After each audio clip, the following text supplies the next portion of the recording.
This is Dr. Catherine Dow coming to you here from RheumNow Live 2019, Fort Worth, Texas. And here I have Dr. Craig Leonardi. Thank you so much for being here with me. He's a dermatologist from St. Louis, and he had just given a riveting lecture from the dermatologist perspective. Dr. Leonardi, can you tell me what do you think about how the role of dermatologists and rheumatologists should be in managing our types of patients? Oh, that's an easy one. We know that psoriasis, the skin disease, will precede the development of psoriatic arthritis on average by about 10 years.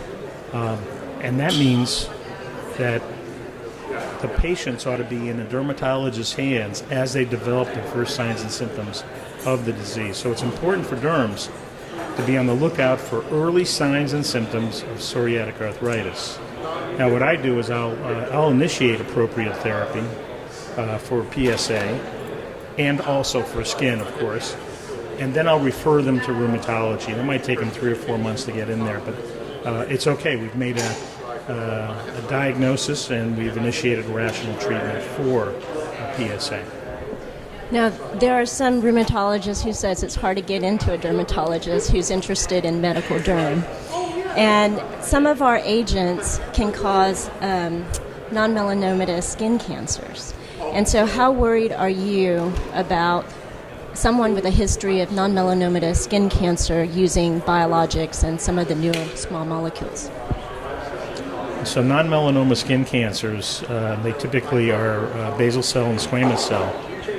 They don't even phase dermatology at all. I mean, we deal with that. We're trained to deal with it, whether it's surgically or sometimes even medically.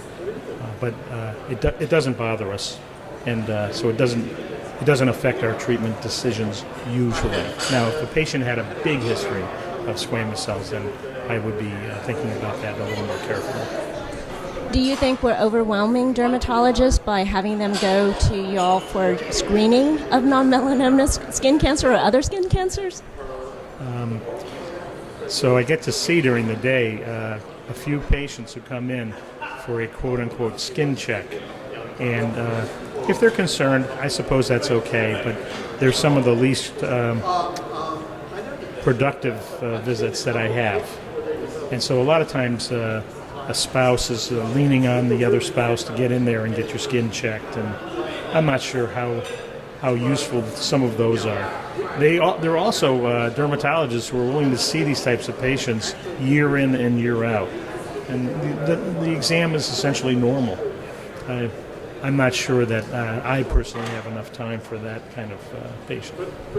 What advice would you give to rheumatologists from a dermatology perspective? I think it's important that we have a line of communication so that if we have an acute problem, that we can get the patient seen. That's a very important thing. I think that they need to be tolerant of folks like me who will initiate therapy based on a diagnosis that I think is accurate. And sometimes, to be quite frank, I'll initiate, let's just say, a TNF antagonist with methotrexate, and then we find out that, it's osteoarthritis. I'm never going to feel bad about that because, after all, these patients have significant skin disease to start with. So that kind of covers my back on any of these treatment decisions. But, it's not a perfect world, and it's less perfect when dermatologists are trying to make the rheumatology diagnosis.